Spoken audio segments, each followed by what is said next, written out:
Bom, começou a gravar. É assim, eu vou compartilhar, ver se vocês estão vendo. Compartilhamento. Sim ou não? Sim. Sim. Então, o tema inicial da apostilinha, ele traz esse. Hegemonia europeia e sua influência em diferentes tempos e lugares. Primeiramente, o que significa essa palavra hegemonia? Hegemonia significa poder, tá? No caso aí se tratando de Europa, principalmente os países da Europa Ocidental, composto por Inglaterra, França, Portugal, Espanha, certo? Esses países, ao longo da história, foram muito poderosos e são até hoje, né? Historicamente, a gente fala do poder relacionado ao colonialismo, ou seja, foram esses países que explorou os territórios do mundo. Se você pegar a Inglaterra, por exemplo, a Inglaterra é o país que mais colonizou terra do planeta, tá? E ela tem colônia, ela teve colônia na América, ela teve colônia na África, ela teve colônia na Oceania, na Ásia, enfim. Nos quatro cantos do mundo, a Inglaterra, né, teve influência de poder, certo? Se você pegar o nosso continente americano, por exemplo, desde a América do Norte, Estados Unidos, Canadá, México, né, América Central, América do Sul, a gente vai perceber que tem três países que dominavam esses territórios na época da colonização, a partir do século XVI. Estados Unidos e Canadá, desculpe, foi colônia da Inglaterra. O Canadá, além da Inglaterra, teve a participação da França. Toda a América Latina, ou seja, do México, América Central e América do Sul, tá? O maior colonizador foi a Espanha, tanto é que a maioria dos países da América Latina tem como idioma oficial o espanhol. E no caso de Portugal, né, colonizou o nosso país, o Brasil. Então, a gente fala de hegemonia, de poder nesse sentido, ao primeiro momento. Tá? Que a Europa, principalmente a Europa Ocidental, era uma região, né, que espalhava o seu poder pelo mundo através da colonização.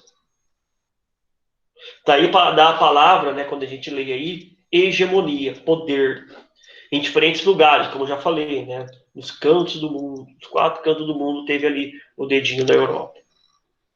Tá bom? Então, nessa primeira atividade 1, vamos dialogar. Alguém quer ler? Não tem vergonha não, tá? Só abrir o microfone e falar, como se estivesse na aula.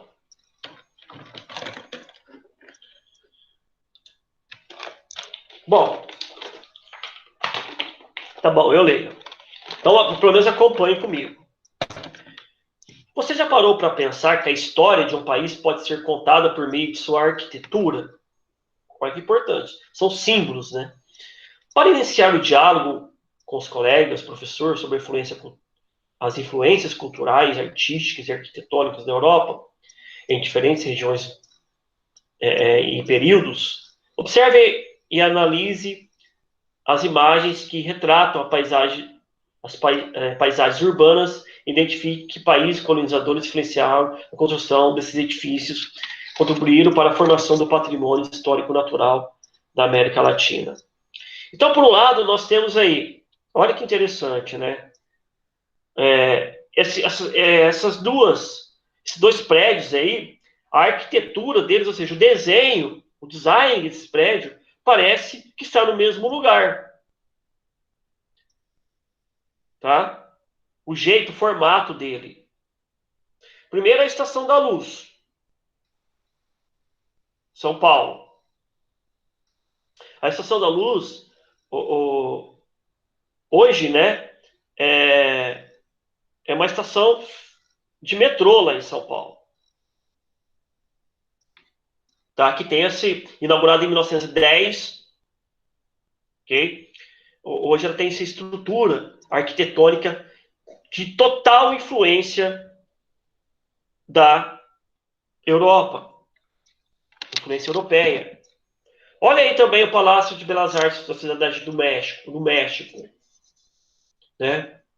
Os traços, a forma aí, né, do período também que foi construído são semelhantes, porque o México também tem essa influência europeia, ok? Mais duas imagens aí.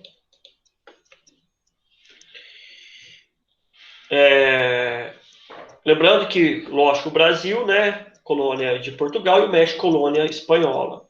Então, o Brasil teve influência de Portugal na sua arquitetura, tá? E o México, influência espanhola.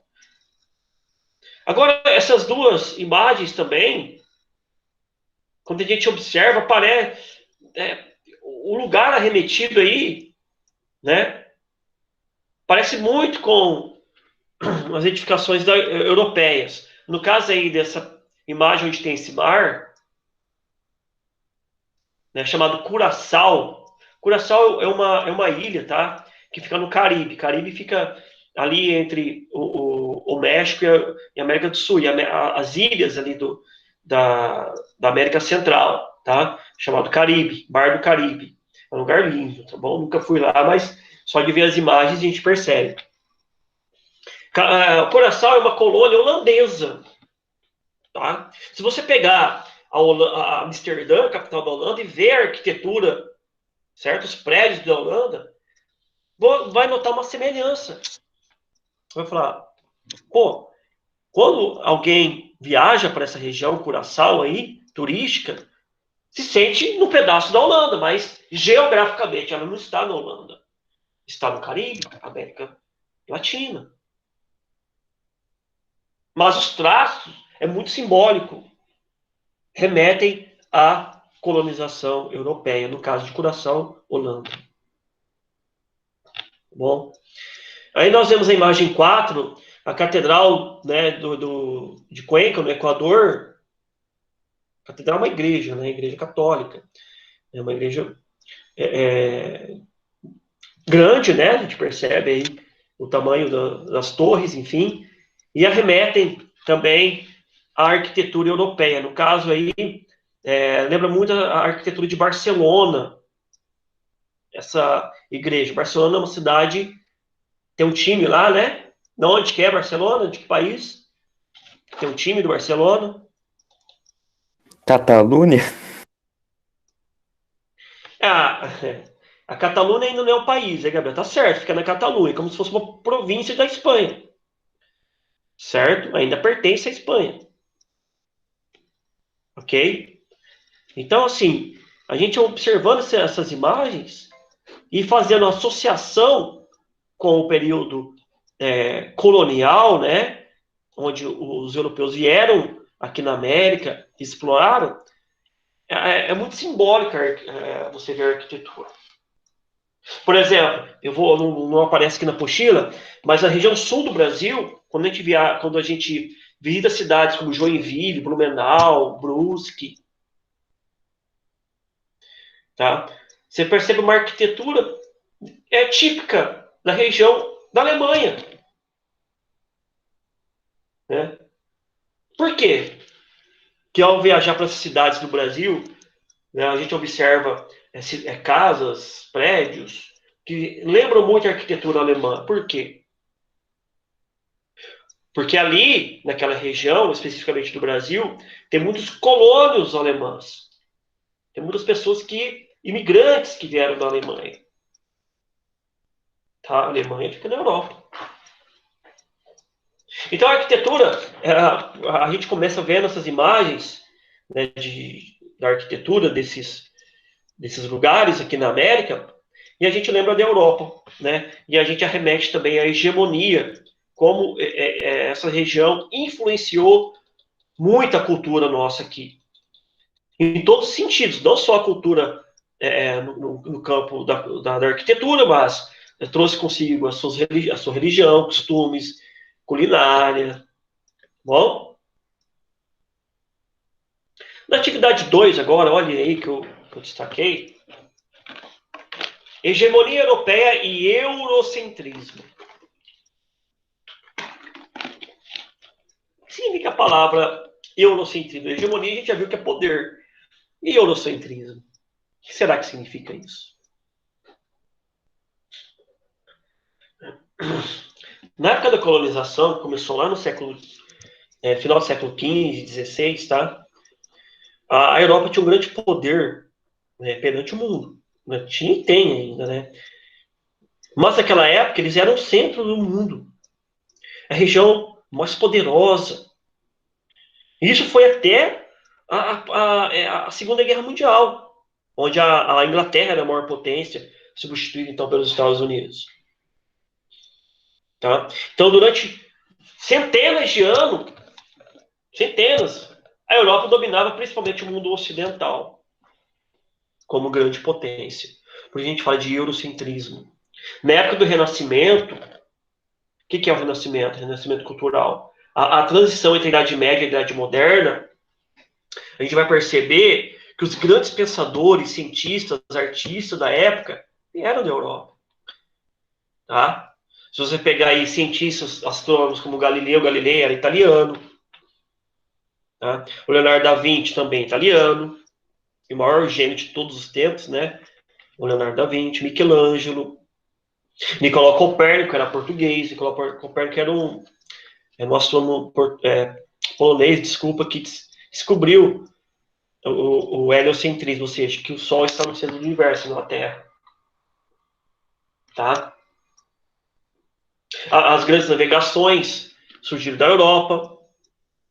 Quando Galileu descobre que a Terra é redonda e não plana, quando se pensava na Idade Média, certo? Saiu aí as grandes navegações. Embora, né, falar em Terra plana, esse assunto, meu Deus do céu, me persegue. Mas, enfim, a gente tem que falar. Tem muita gente que vive na Idade Média em relação ao terraplanismo. Tá? Pessoas que desprezam o conhecimento, a ciência, são ignorantes, acreditam na Terra plana. Ok? Mas essas pessoas, eu tenho dó delas. No fundo do meu coração, eu tenho dó. Né? São pessoas completamente ignorantes. Essa é a palavra correta para se dirigir a quem acredita em Terra plana. Tá bom? Ou pessoas de má fé que querem fazer tumulto, confusão, querem provocar. Bom? Mas, como na aula de geografia não tem fake news, a gente só fala a verdade, somente a verdade, nada mais que a verdade. Só a verdade nos interessa. Tá bom? Beleza? Então, assim, então a revolução artística, científica, cultural da época vem da Europa. Se você pegar o maior dramaturgo, ou seja, aquele cara, o escritor de romances, um dos maiores, né? Ou um dos maiores, é o William Shakespeare, que é inglês. O livro mais vendido do mundo, não sei se é uma curiosidade para vocês aí, que é Don Quixote, escrito por Manuel de Cervantes, certo? Escrito em plena Idade Média, é espanhol. Tá? Então, esse eurocentrismo, essa explosão cultural científica, vem de lá. E o reforço maior são as grandes navegações, o mercantilismo, a exploração colonial, que enriqueceu mais ainda a Europa. Ou seja, vieram aqui na América, né, e exploraram suas riquezas, o ouro, a madeira, a agricultura, os metais preciosos. Isso foi importante para o desenvolvimento da Europa. Ok? Principalmente para o desenvolvimento econômico, fortaleceu mais a economia. E essa grande exploração de recursos naturais, aqui na colônia, tá, influenciou diretamente também a Revolução Industrial, que ocorreu na Inglaterra. Enfim, são uma série de fatores que faz com que a gente, né, entre no consenso de que a Europa era o grande centro econômico, cultural, artístico, científico do mundo durante vários séculos. Isso é inegável. Bom, conseguiram isso, logicamente, né, explorando, né, através da escravidão, então é um tipo de exploração, ok? Mas eles conseguiram esse feito, vamos dizer assim. Então, ó, vamos lendo a atividade 2.1, a gente vai perceber, ó, como você já estudou no componente curricular de história, várias regiões do mundo foram colonizadas e exploradas por potências europeias ao longo do tempo. Retome suas anotações sobre a temática, ou pesquise sites, livro didático, materiais disponíveis. Quais foram as potências europeias que mais impactaram e influenciaram as diferentes regiões do mundo entre o século XV e XVIII? Aprofunde seus conhecimentos selecionando exemplos de imagens, informação de lugares e tal. Por fim, registre no caderno suas descobertas e suas considerações. Então, pessoal, aqui, ó, eu vou destacar aqui, deixa eu copiar e colar.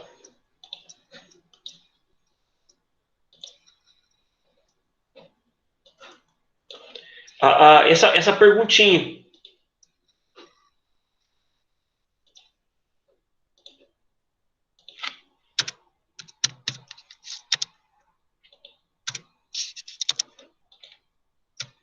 Então, quais foram as potências europeias que mais influenciaram as regiões do mundo entre os séculos XV e XVIII?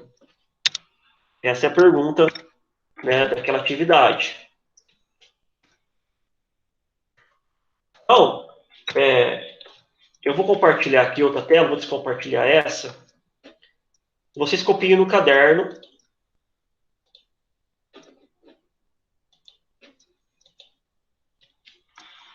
Então, vamos lá.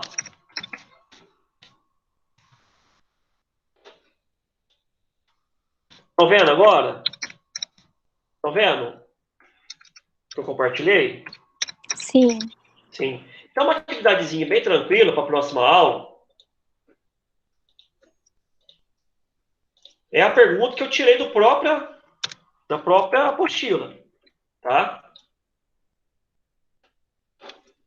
Então, copiem no caderno de vocês, né? A atividade, ela está na página... Deixa eu ver aqui, confirmar. 196. 196. Então, vou colocar aqui.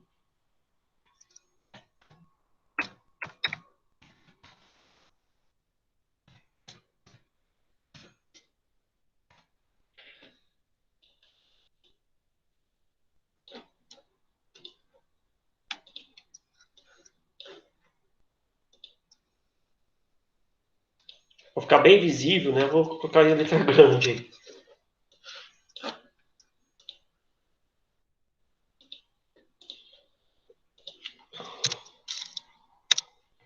Então é isso. Quais foram as potências europeias que mais impactaram e influenciaram diferentes regiões do mundo entre o século XV e XVI? Eu quero que vocês coloquem os países, no caso, tá?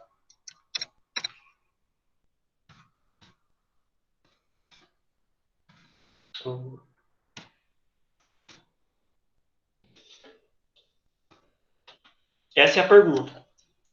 Copiem, para a gente continuar.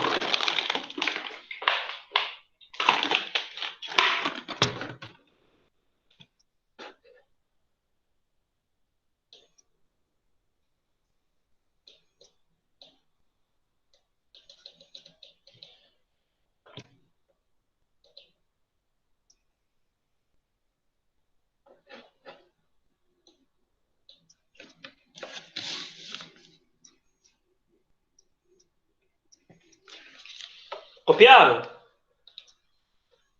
Sim ou não? Sim, eu Sim, sim. eu vou interromper o compartilhamento, eu vou compartilhar a outra janela.